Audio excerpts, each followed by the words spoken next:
All right, it is Tuesday. It is 6 p.m. Pacific, 9 p.m. Eastern, and wherever y'all in between.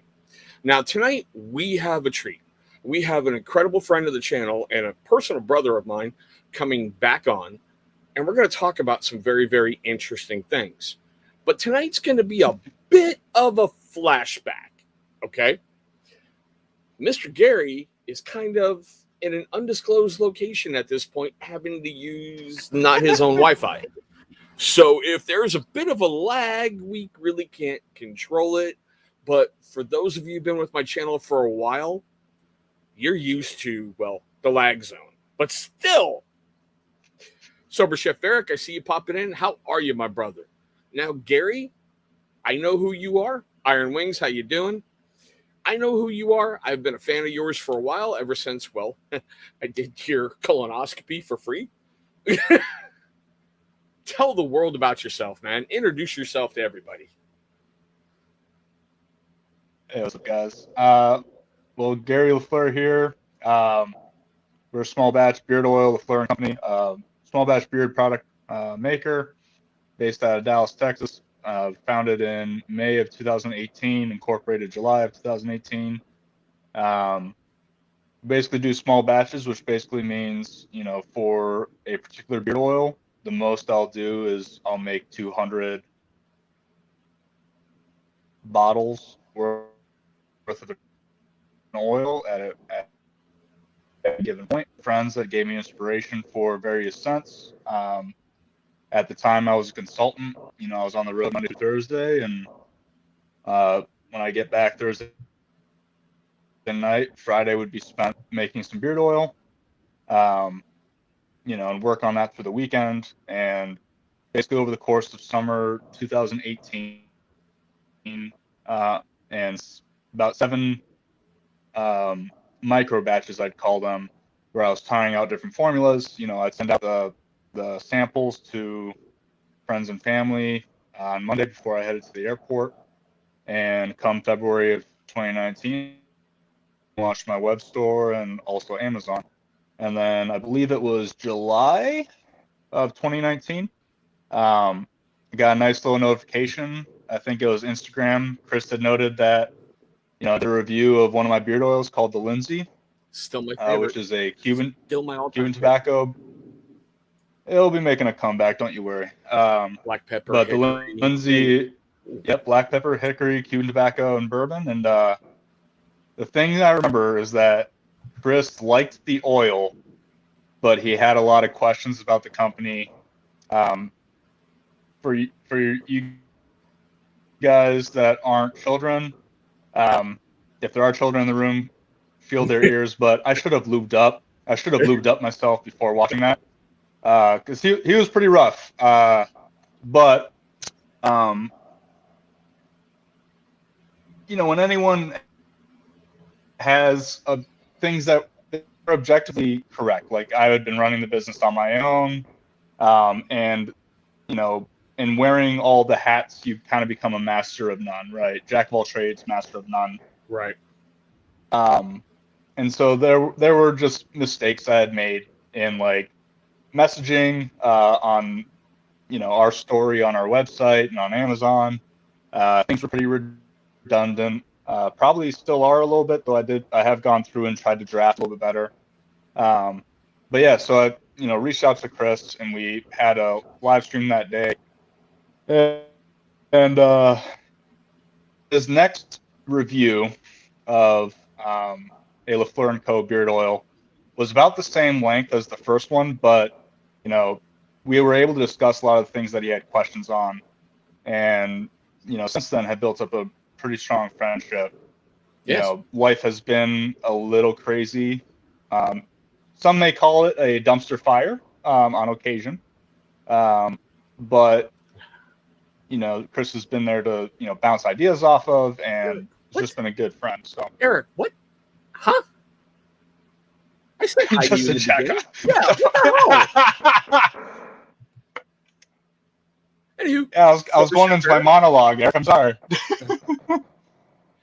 No, but I need to give Gary credit, okay? And this is what really stood out to me. So yes, I climbed up. I climbed up inside him and tore him a new one. All right. But he reached out and he had bullet points on every single question. Please don't use that phrase ever again. You know, he had bullet points on his stuff. Hey, CB, how you doing? And he was able to answer every question. So I thought that was really cool for an owner to sit through that, then turn around and go, if you would like, we could have a telephone call, live feed, whatever, and get it all squared. But guys, we're in the Care Bear part because we're going to get to the kick in the dick part in just a little bit. And that's one of the big reasons why I'm so happy Gary's coming on, because I actually triggered a product recall. And we're going to talk about that in a moment. But I love how your scents are named after friends and family. Don't give anything away yet. Not yet. Okay. But I do love how your scents are named after friends and family. And I do like the look of the rebrand on the bottles. And guys, that's how they look. Well, okay. The tops are different for, I don't want to say, the scent profiles. If I got it right, this one's the Andy. So I love that like green top that it has with the wax dip top. And of course, the standard Lafleur Company, well, LC right there. Yep. So I thought that was very unique in itself. And these really will stand out on your beard shelf. Just the tops really pull you in. And I was about to get there too. He just beat me to it. He's had some ups and downs in his life recently. He, hands down, in the history of this channel, has the best excuse for missing a live stream ever.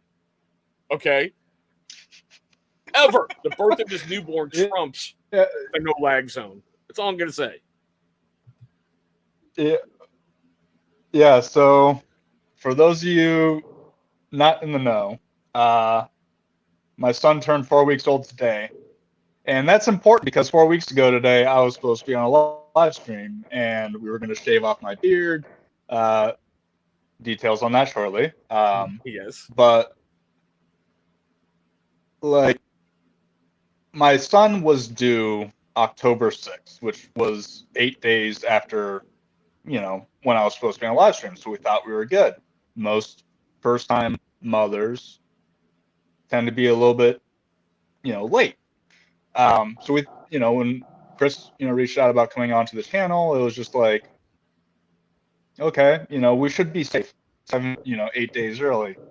Should be. 6:45 in the morning, on September 28th, I wake up to Gary, and my wife's water had broke.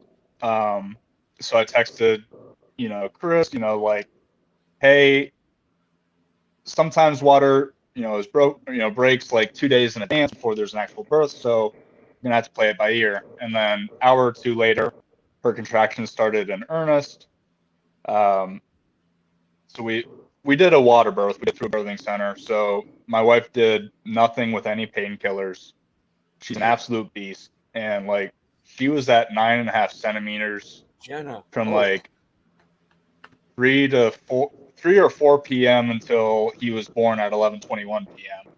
And so like, I'm texting, Chris, at various points, and we jokingly were just like, well, should I just do the live stream while she's in labor? I think my wife would have killed Chris had that been the case. So we didn't. Yes. But yes, my son was born at about 11:21 p.m. 8 pounds 10 ounces, 20.5 inches long, and still doesn't like me much because I can only change his diaper, which he doesn't like. But he's 4 weeks old now, so we can start pumping, and I can start helping out a little bit more. I kind of feel a bit useless. But yeah, so that's why I wasn't on 4 weeks ago. I feel your pain with your kid not liking you in the beginning. It took, the cuteness factor 3 months to even be like, okay, you can hold me. She'd be like all quiet, whatnot. My better half would go, here, take her for a moment. And you thought I stabbed her. She's just like, oh, it's the fat one. Fuck him. Yeah, yeah. So Chris knows this. Like, I grew up a musician and I record stuff for predominantly metal music, and I've had a few friends saying you should record his scream. You could probably turn that pretty metal, and yeah,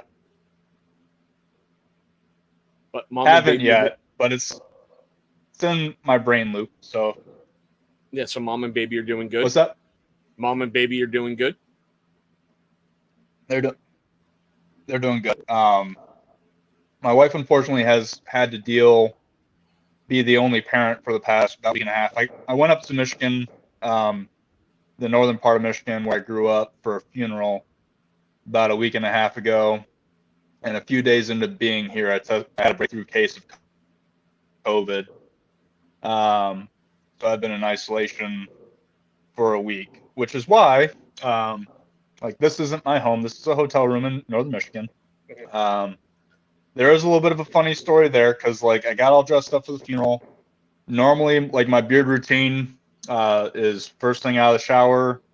You know, after I do deodorant is put in beard oil. And so, like, I got all dressed up. I had already put in beard oil, but I got to the car. I'm like, did I forget to put in beard oil? I can't smell mine. Which, if you've ever tried any of my stuff, you know that the scent is Right away, just nose right out of the bottle. Yeah. And then it, like, goes out, and that's right. And put on some more. I'm like, am I getting nose blind to this? And then I realized, it kind of hit me like, oh shit, this could be COVID. And so I walked over to my mom, like, I held up my arm because usually I put extra beard oil on my tattoos, and, like, can you smell this? It's like, yeah, it's bourbon, smells like tobacco, former nurse, Navy. And so she grabs some apple cider vinegar and, like, holds it on my nose, and it was literally like smelling water. There was just nothing. And so, you know, was able to find a rapid test for, I think, $45 a pop through word of mouth because, you know, not everybody has them. And went and got one, and then shortly thereafter had a positive test. So it was an interesting. He said, hey, everyone, he's loving his new job. He's got to get a hearing aid from Amazon before he can do bottom side and drain oils in cars. So he can hear the call outs from the top side. Yeah, that That's might be a awesome, safe man. thing, you know? Yeah. That's Okay. awesome, man. So we're about 13 minutes in. We've done the Care Bear fuzzy side, giving Gary his little pat on the back. Now it's time to kick him in the dick, guys. And Bearded Metal Chef, you got here just for the fun, brother. Now, a while ago, when Gary came on the show, he was talking about rebranding his product. Now, for me, I love the original boxes. I thought they were kind of timeless. I thought they were neat and a throwback because on the inside, they have the little, I don't want to call them wood shavings, but you guys know when you see, like, from the old-timer bootlegger movies, how they stock the bottles with those around them. I thought that was really, really cool. Not to mention, I like the fact he gives you a QR code on how to use his stuff and gives a pretty cool sticker. So he revealed on the show, hey, we're rebranding and this is what we're looking for. Okay? Let's get the one that actually looked good. You know, and there's some of his new boxes. I'm saying some. Gary was really, really cool, and he goes, hey, I'm going to send you out everything. Do thorough testing, do everything, do up a big review. Okay. The first batch he sent me, UPS somehow so destroyed the package, they couldn't even deliver it. They turned around and said, hey, we're sending it back. So I let Gary know. And, you know, we had our usual fun. UPS, what the fuck? So he goes to the post office to send me a new batch. I swear to God, unless you got it back, it's still sitting in California to this day. Still. It's still sitting there. So that's twice he tried sending it. And then he goes, okay, well, let's try a different way. So he sent them singularly through Amazon. Here's where the product recall comes in, because yes, I triggered a product recall. It's about the only way I can put it. Yep. Yeah. So I think we tried sending oils to you 7 or 8 times, and I was really hoping that you got the new formula for the Bradley, or like a formula I was trying out, because the Bradley is a scent that's bourbon, lavender, and vanilla, and we were using a different bourbon. Right, because I remember that old And bourbon was like a punch in the nose. Yeah, we were using a different bourbon that was a little bit sweeter, and combined with lavender and vanilla is too sweet. That's the feedback we've got. So I was trying this new formula with the more smoky bourbon to cut the scent a little bit. Hopefully you guys can see that. Normally his stuff comes filled up to about there. And that much from there to there was product loss in shipping on one bottle. I haven't opened the bottle yet. And that was all product loss. It repeated itself through all 3 that I actually got. And here's the Gary. You can see from there all the way down to there. Yep. I will say, and I even told Gary in the green room, because these little boxes that the new company he went with, they assured him they would survive shipping. Well, they didn't. It's really cool when you open a package and you get blasted with the scent profile. And I don't know if you can see that too well, how much that front got discolored from the oil on the white part. But it still smells incredibly, even today, like the Eric, because that oil's soaked in there. And hey, Aaron Rodgers, I see you. Welcome in, bro. And just like with the Gary, you can see what happened right there. Yep. And it was not fun taking these pictures to send to him. Nope. So Chris and I were talking in the green room about like that whole thing. And long story short, there were things in the original packaging that we did well. There were things that didn't turn out how we had hoped, but it was a first version of everything. Right. Like, for example, the original labels were a bit too busy. The old boxes, were all the same color as were our old labels, and we wanted to kind of differentiate and have some uniformity. So, like, I want to say spring of 2020, we started the process. A good buddy of mine that I grew up with came on and helped redesign labels and logos and boxes. And so we entered into a relationship with a vendor who, gave us a few assurances. And, one of them was, as Chris mentioned, that the boxes would survive shipping. Even though they're not corrugated, they're not double ply, they were a thickness that would live. And they gave us that and a few other assurances. Lo and behold, when we were able to finally put them into production and, all my stuff's stored at an Amazon warehouse, when it's, available on Amazon and our website, it's shipped from an Amazon warehouse. And as Chris mentioned, he got 3 boxes. All of them were damaged out of the 8 tries that we tried in sending stuff. He sent me the pictures and it was just like, okay, we never had this issue with our old boxes. We had some leakage with the plastic caps, which we'll eventually replace with metal caps. But it came down to a question of, okay, do I let this stand and let this be the experience that every person gets, or do we just pull them all, take the loss, take the hit on the chin, and figure out a a solution, salvage what we can, but ultimately move forward, potentially missing out on the revenue from especially the holidays. Holidays are our biggest time period for sales, and it came down to, okay, I don't want anyone to have that experience.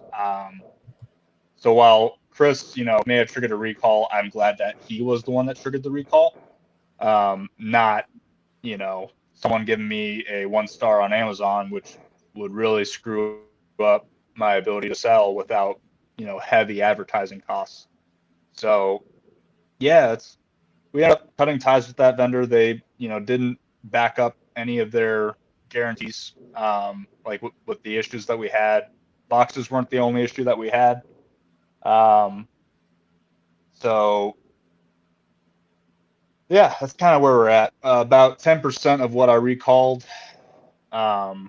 came back undamaged. That gives you kind of That's good. out of the 200 bottles I sent. Yeah, about I did quarter batches for each of those 4 oils just to kind of see how everything went. So we were lucky that it wasn't 800 bottles. It was only 200 only. But ultimately I spent maybe 1,500 on those boxes. So that's Eric, a bit of a hefty loss. You want to read that? Yeah, the Tommy Boy reference. What was Greeter? shit? That's probably one of the best Chris Farley speeches about like the guarantees and like it's a guaranteed piece of shit. Yeah, I can take a shit, put it in a box, and slap a guarantee on it. It ain't gonna make it any better. Yeah, exactly. Yeah, we had high hopes for that vendor relationship. They were U.S. based or U.S. North America based. They were, had Canada or Canadian and U.S. locations. They shipped us stuff from China, not made in the U.S., which was like, okay, we wanted American made. They said that the labels would be on roll so that I can put them into the label applicator. Right. They came 2 labels per strip, so like I couldn't efficiently label multiple bottles very quickly. It was just like, okay, set this up so that it's straight. I was wondering when he would show up. Carlisle. Now, for everybody tuning in late, I do have to say this again. He is on hotel, motel, whatever, kill death room, Wi-Fi. So that's why there's a little bit of lag. But those of you familiar with my channel, you guys have bored with us before through a lot worse. So thank you for being here tonight, guys. And Andrew, thank you for being here, brother. See you, Andrew. Now, has anybody... Yeah, I'll have to look back at rewatch the video afterwards and see how it goes. Has anybody really beat you up on Amazon because of the packaging or anything? Or has it just been people have been really understanding? Not that I saw. In fairness, there are periods of time where I go and avoid. See, Andrew. Tacos. We're going to have words, bro. I love you, but we're going to have words. Here's the thing. Those quarter batches were only on Amazon for a month before I pulled them. There wasn't a lot of time for a high volume of sales. There were some returns, but people were fairly gracious in not, being super pissed. Now, and they had every right to be super pissed. That's not the experience that you should have buying one of my things. Oh, agreed. And guys, in case you're wondering out there, I will say for the record, because I have one of his original boxes, we had a stress test. And I told Gary I wasn't going to tell him about this until our live feed. I paid my kids to try to destroy the box and replicate a problem. This is the old one. This is the new one, which came to a problem screwed up. Okay. The only problems we had after them throwing it around, where are you, is right there. Was that oil or was that just a very little bit of leakage from one of the bottles? Very little. Okay. But you got to remember. Yeah, the leakage. I put that together, removed the inside, stuffed that in there, and went, go toss it around.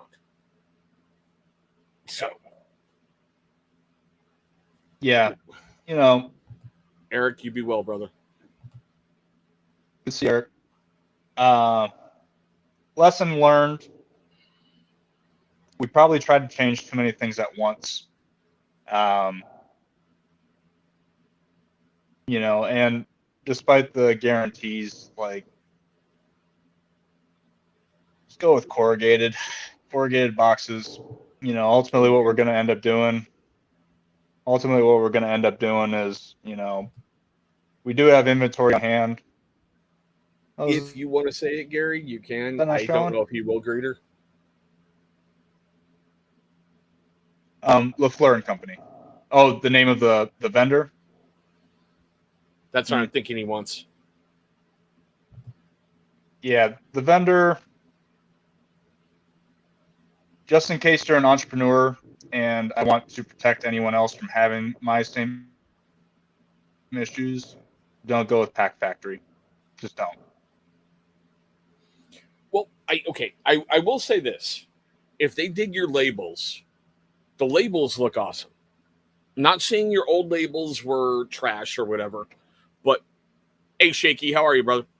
I do like the look of those labels with, this is the only way I can put it, with like a doily artwork on the back, how it just looks with swirls and everything. The different labels for each product because it draws you in on a beard shelf. I mean, when you have a big, huge collection, things with artwork really stand out. In little things like different color wax tops, you're just like, oh, squirrel, right in there. Hey, Bobby, how are you, brother? Yeah, his stuff is good. I don't know how I found him on page 70 freaking 4 when I did my original search for beard oil. Seriously, you were on 74. I'm guessing a little bit of. I'm guessing vodka added to your determination to go to page 74. Just a little. I was bored. I had to guess. Yes, just next. And when I saw the hickory and black pepper, I went, Guinea. One of the most interesting scent profile things I'd ever saw. Yep. Yeah, so if you guys look for Lafleur Co., do it Ninja.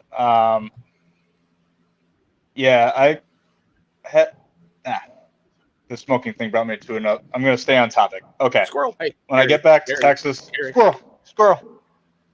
I have a funny story with that for the audience, but when I get back to Texas, basically we have on hand, we have Dimitri, we have Lindsay, I think we have Andy, and we have Bradley on hand in the old packaging. And we're hoping that will get us through the holidays, so that people have some stocking stuffers if they want Lafleur Co. Prior to my son being born, my wife and I had moved again. Yeah, we're going to bring back Dimitri.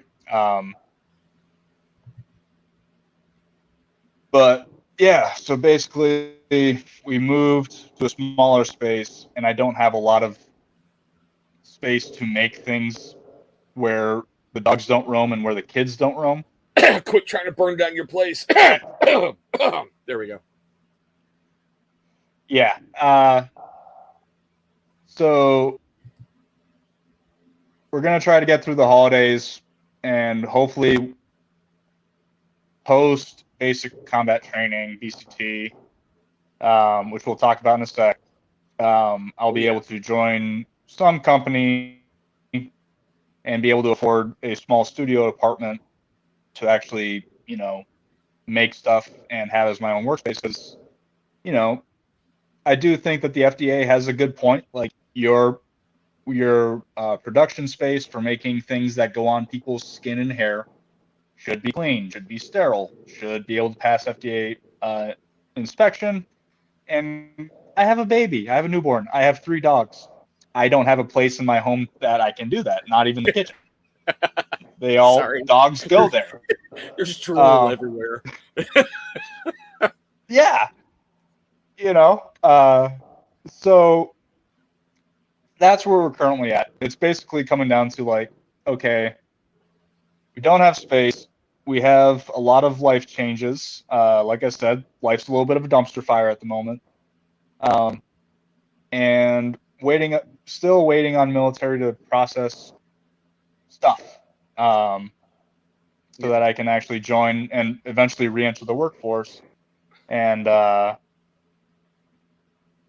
a result of that, it's likely before I make anything new for Lafleur Co. It'll be about 6 months, which is unfortunate. 'Cause, like, by this point in the year, I had hoped to have Butter, beer butter, butter,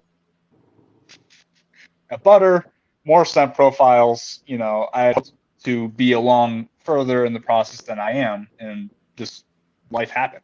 So now couldn't do that. Couldn't get there this year. But yeah, before we move on to our next part, because we've got 2 more big segments I want to go through.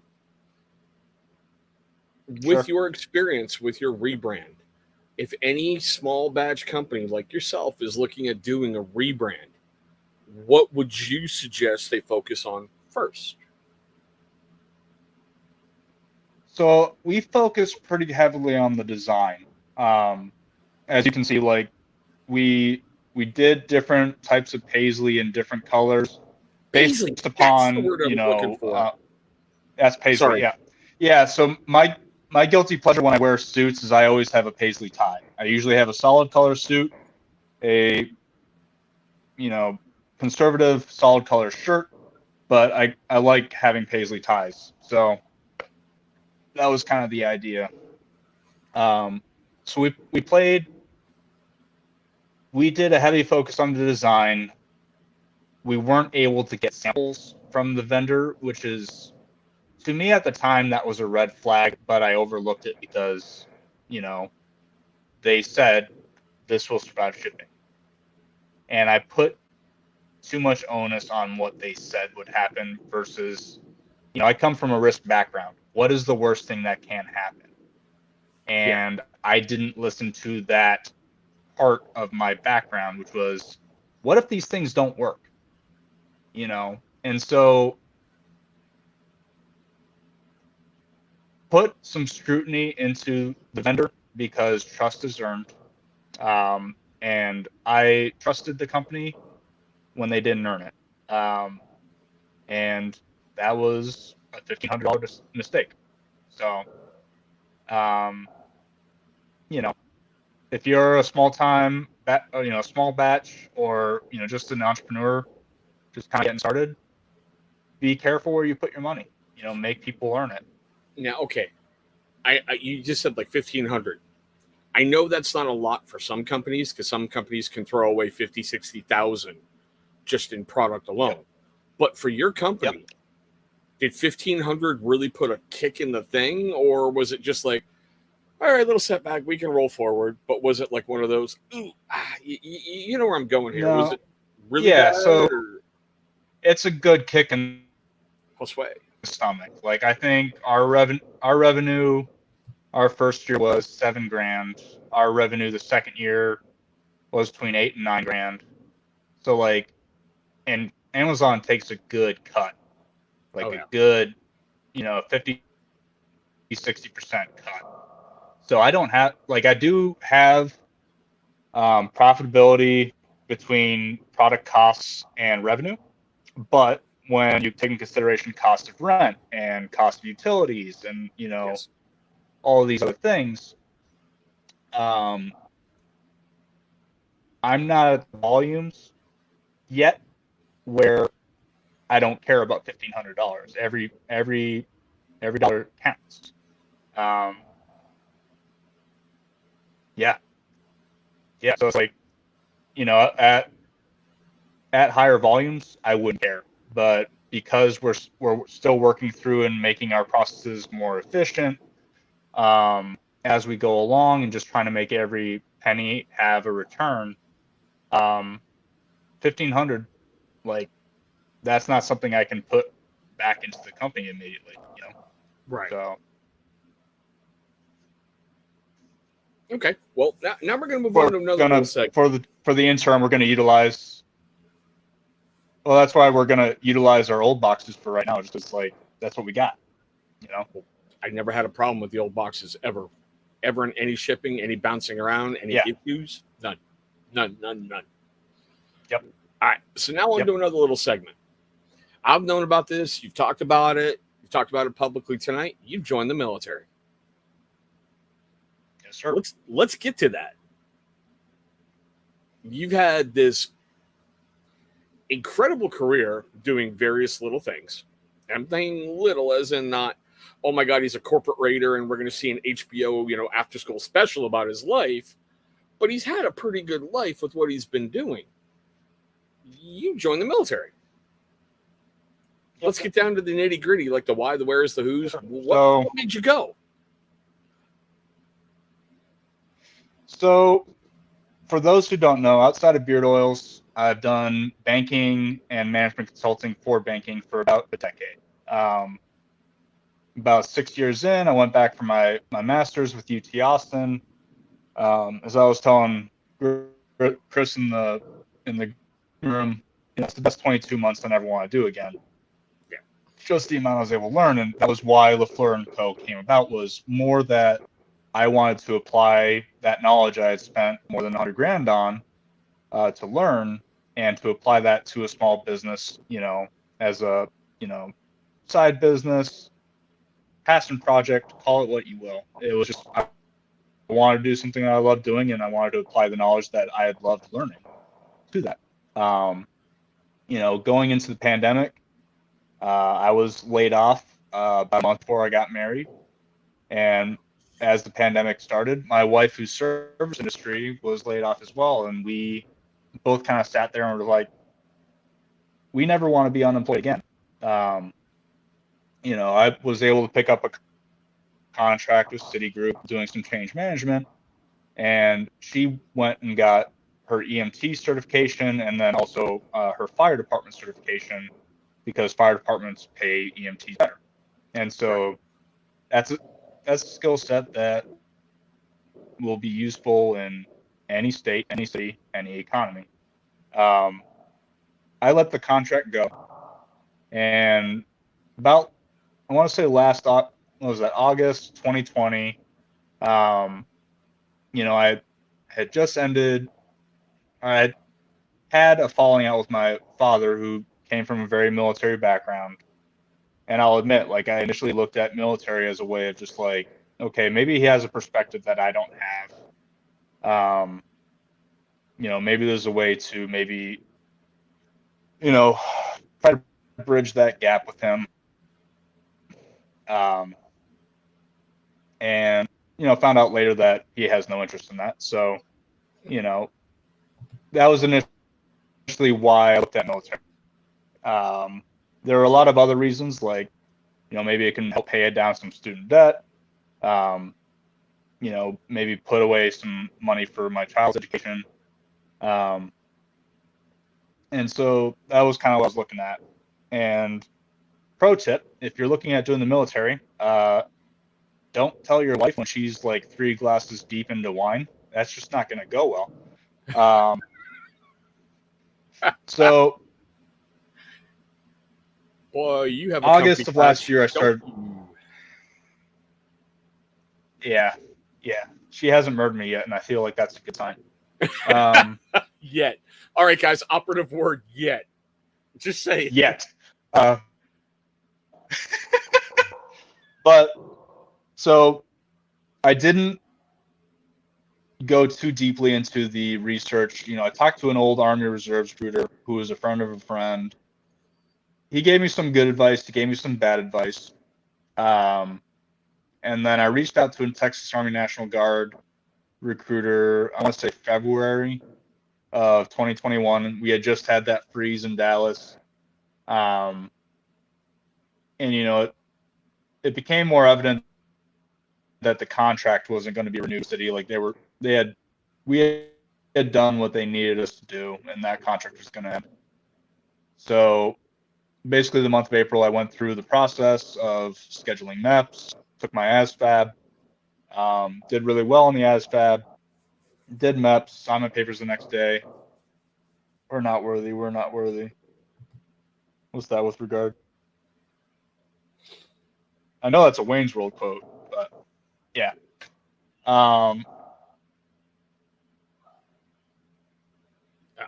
So one of the pieces of advice that the first recruiting, there we are. One of the first pieces of advice that the first recruiter gave me was, if you have any history with mental health or attention deficit, don't disclose it. And for those of you that are familiar with the times I've been on this channel, I have a history with, mental health. I have a history with attention deficit. And so when I did MEPS, I had Vyvanse in my system for ADD. It was prescribed, but it wasn't disclosed. So I popped hot on the drug test after signing my enlistment. Got balls, man. So yeah, I popped hot and did purple phase for PT, and I received the notification like, hey, you need to wait 90 days shortly thereafter. And so we're now at 180 days. I haven't shaved this beard since I did PT on May 1st. So this is nearly a 6-month-old beard. But I have a new point of contact, who's staff sergeant, who's been helping me through the process. Wrote a letter of explanation, gave my 12-month prescription history. And so while we're still currently waiting on a date, because I don't think the staff sergeant would be helping me through the process if there was no hope. Yeah, they would not. They would not waste their time on you. They'd be like, "Sorry, kick rocks." Yeah, exactly. That's the easiest way to put it, Yeah, and it is important to me to serve. Especially like Texas, there will always be a hurricane that hits the coast somewhere. Yeah. This is important. An 80-year-old. Mine was an 80-year-old dude. His hands were very cold.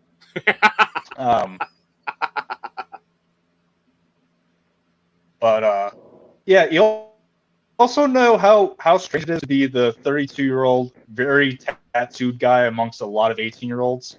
It's very weird.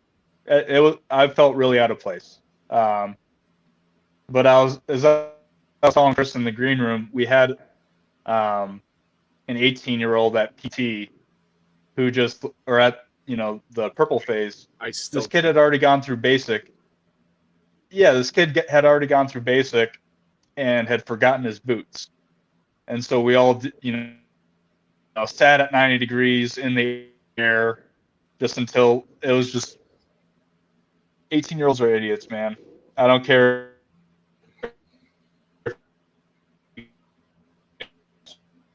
You're 8 years old, you're still an idiot. Yeah, military thing. At that age, that controls everything in their life. Everything. The penile region, to be politically correct, okay? Controls everything. Yeah. So, yeah, that's kind of where we're at. Still a lot in limbo. And no bank is going to hire someone that's about to go to basic training for 3 months. Well, no bank's going to hire VP level. They might do. I don't even think they'll do underwriters. But yeah, so we're just kind of all in limbo. Still shaving my beard off tonight for that, because I think it grows back anyways. So if things don't go the way that I hope they do, beard will be back. Now, when he's talking about shaving the beard, yeah. Okay, he brought this up before about doing a shaving of his beard and doing a sale and donating a portion of the profits to a veteran charity. So That's what we're looking at. And we're probably going to get there in a little bit if he still wants to hack it off. But we still have a neat little section to cover because we always cover it on this show. And seeing how you were the originator of it, we've got to do it. All right. We're going to talk mental health. Let's do it. Let's do it.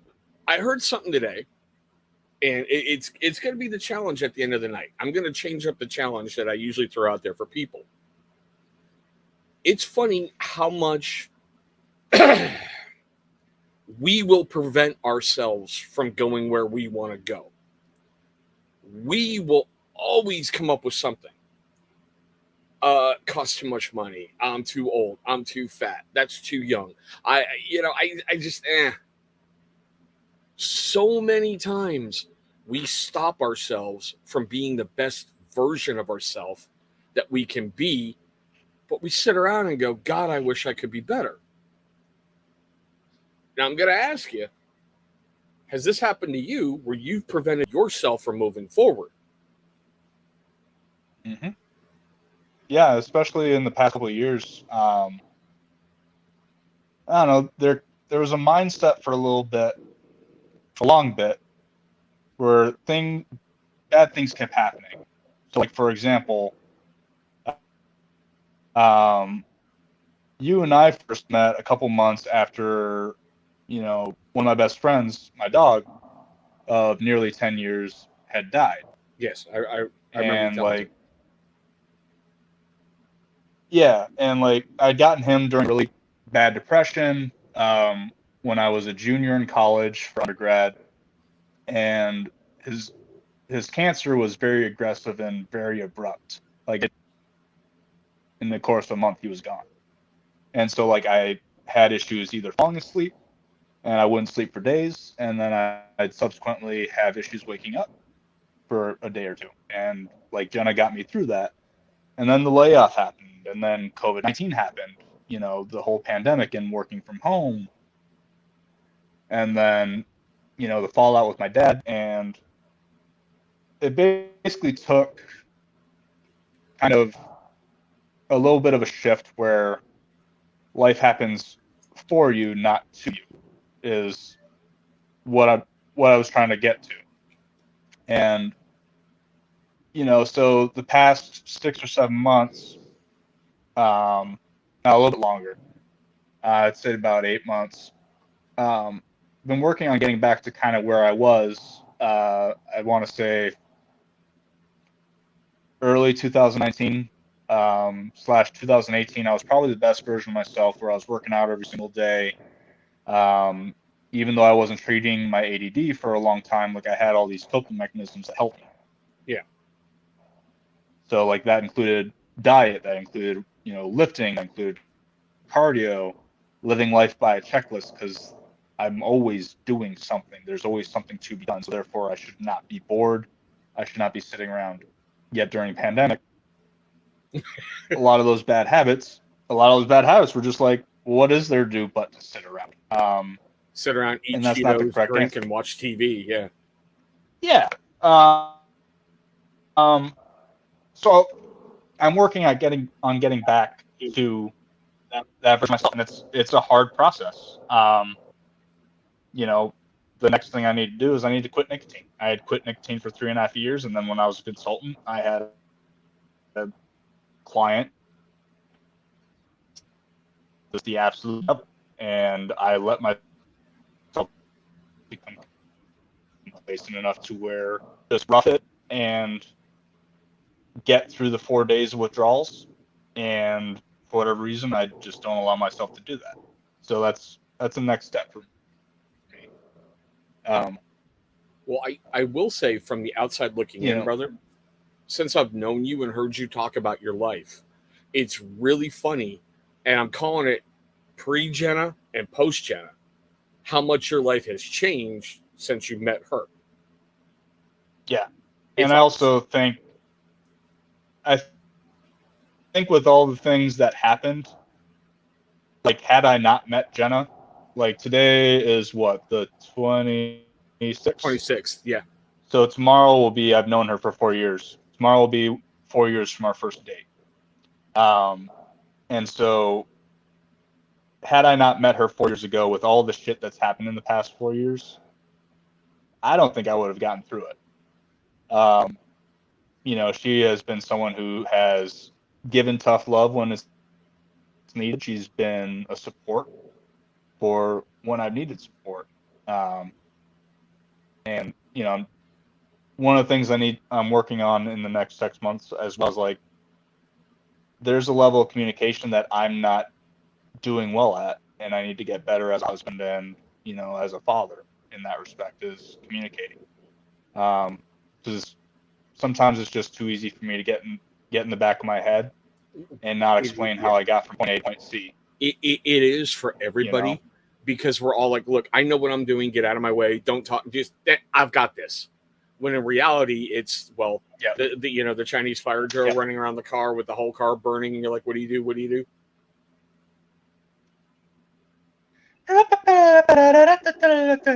Yeah, the clown music playing. Exactly. But one of the things you did, and this still pulled me up short. There's days I go back and I'll rewatch that segment on my show where you're like, okay, look, we're talking about this, but I really want to talk about him and what you were going through at that time, and how you opened the door for mental health discussion being on my channel.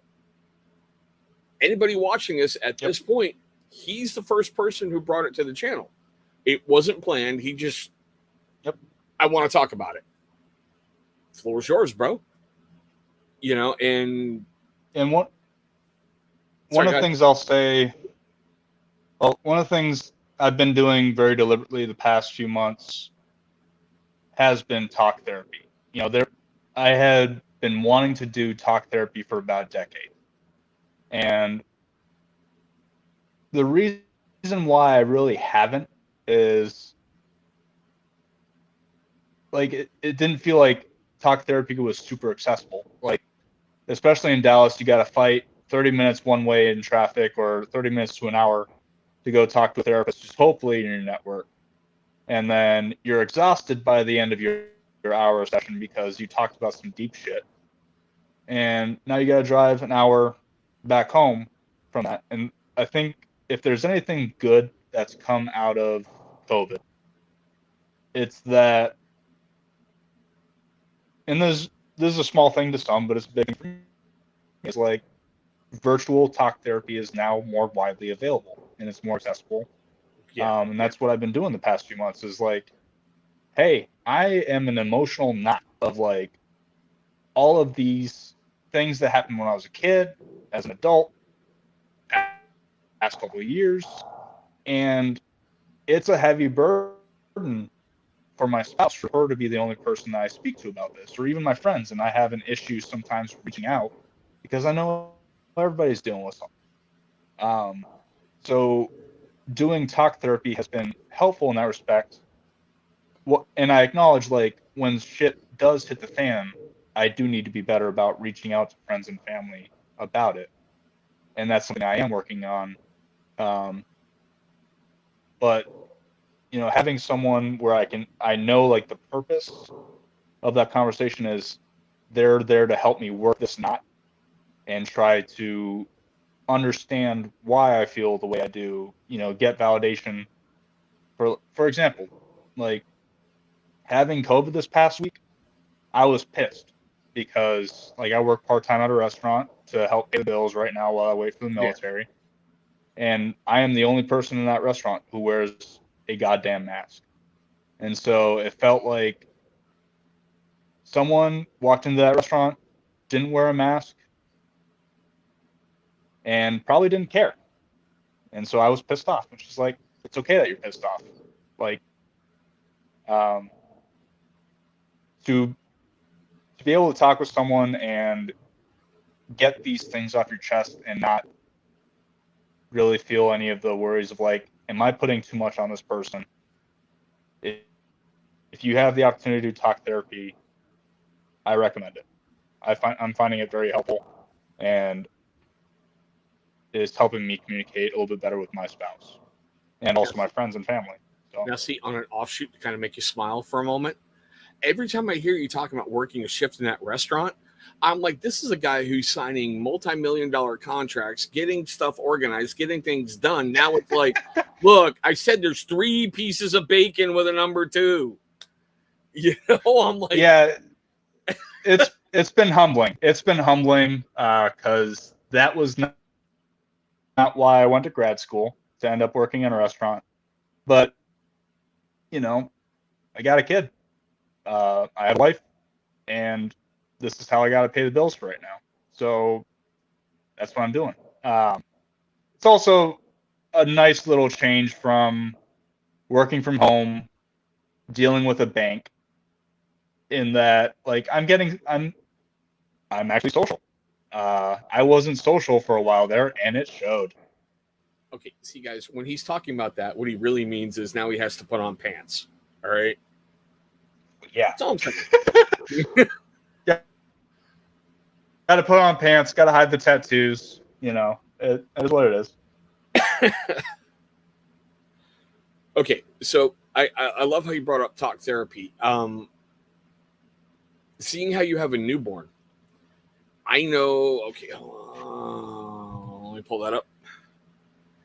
Dream, yeah, live alone in Alaska. Exactly. Yeah, I know that feeling. So now, with the newborn being in your house, I know that's added a different level of stress to you guys, because Yep. I can tell you from experience with my youngest, when you're sitting there and you're like, oh God, please go to sleep, please go to sleep, please go to sleep, please, and your hands are going, Daddy's gonna choke you out, just go to sleep. Yeah, hush, little baby, don't say a word. How do you and Jenna cope with that? Because I know it can be beyond stressful. Do you guys, oh, did he freeze? There he is. Do you guys sit down at the end of the night and just talk about stuff? Are you guys like, look, Sure. I'm fried, can you take the baby for a little while?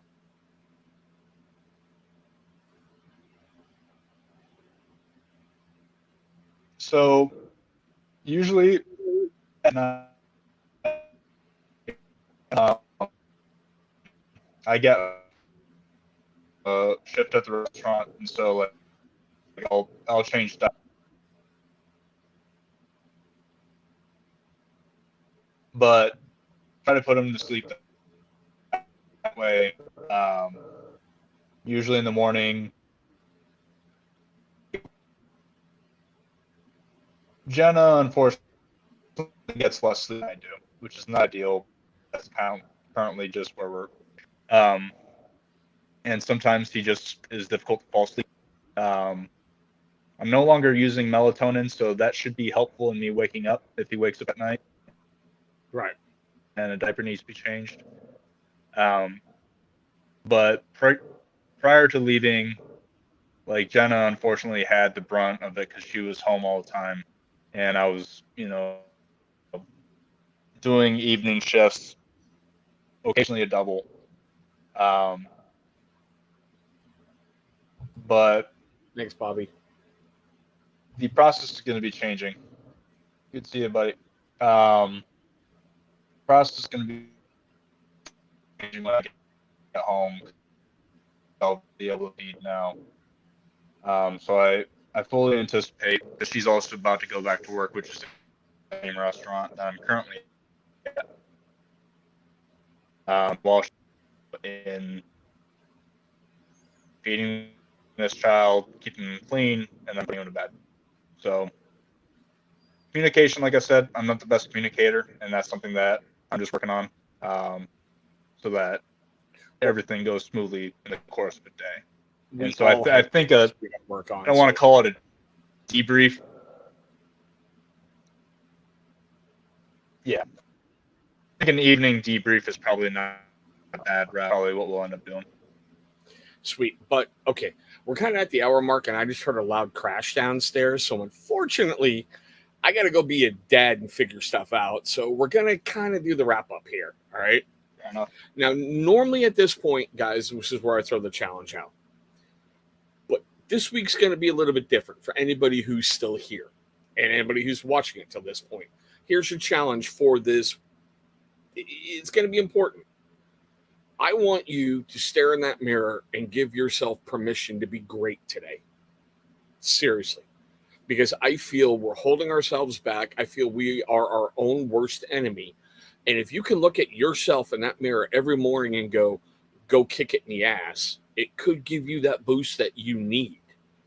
So let's try that this week and just go, I'm allowing myself to be great. I can do this. And I'm not talking like Michael Keaton and, Mr. Mom going, get in there. She's hot.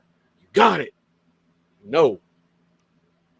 Be there and be, I can do it. I'm great. I'm going to do this. I'm going to be able to get that video out. I'm going to be able to get that promotion. I'm going to get hired. I'm going to do this.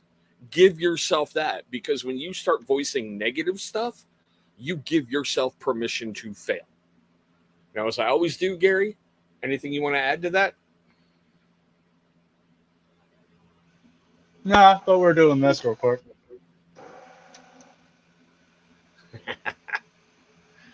Oh, my God. Shit. Chris, you're going to see my butt chin for the first time. Yeah, depending if that Wi-Fi works. Yeah, right? Chris, so you were in the Army a while back. Yeah. Is this reminiscent of like the beards that you saw during the Civil War? A lot longer, though. A lot longer on the sides. Holy shit. And hey, at least we had fun uniforms back. Jesus. That's 6 months. Look at that growth on that one side.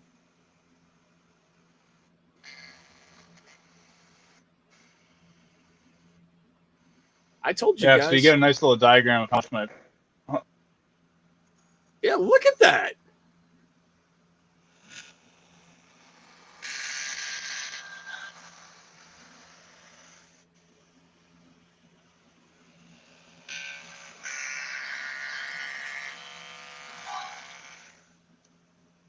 I'm going to have to add that to the description. Check out the end for freaking special.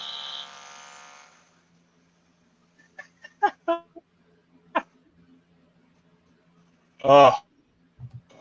What's your point, Iron Wings? George owes me $10, the cheap motherfucker. Oh, my God. Dude. All right. It's like a bad porn stash. I love it. Uh-oh. I think he froze. We'll give him a couple moments, and then if not, we'll just hit that whole little wrap up, because like I said, I want to know what that crash was. All right, well, he froze, guys. Tomorrow it's going to be a very interesting review. You'll know why, because I always say if I buy it, I have to review it. And tomorrow's one of those don't be on Amazon at 3 a.m. when you've had too much adult beverages kind of purchase. So, guys, on that note, we're going to hit that outro. And, yeah, he got froze. There we go. Holy. You guys see me again? Holy shit. Yeah. Look at Chris's face. Don't try to buy beer because they're going to think you've got a fake ID. Holy crap. I know, right? All right. I'm going to have to do the sideburns a little bit later. But, yeah, that's kind of what we're looking at. Oh, my God. Wow. Now, that's the way to end the show. Yep. Yeah. Oh, my God. Gary, stay put. Stay in the green room. I'm going to roll that outro. And, guys, we'll see you later on. Guys, thank you so much for the time you just gave me. I hope you enjoyed our guest tonight, if we had one, and yes, I'm pre-recording this, or that you might have enjoyed an open mic night or whatever the heck just happened. We're going to try to do these every single Tuesday at 6 p.m. Pacific, 9 p.m. Eastern, and whatever you guys are in between and around the world. Next week, we should have another amazing guest or something really cool for you to watch. Thanks so much for watching all this stuff, guys, and we'll see you in our next one.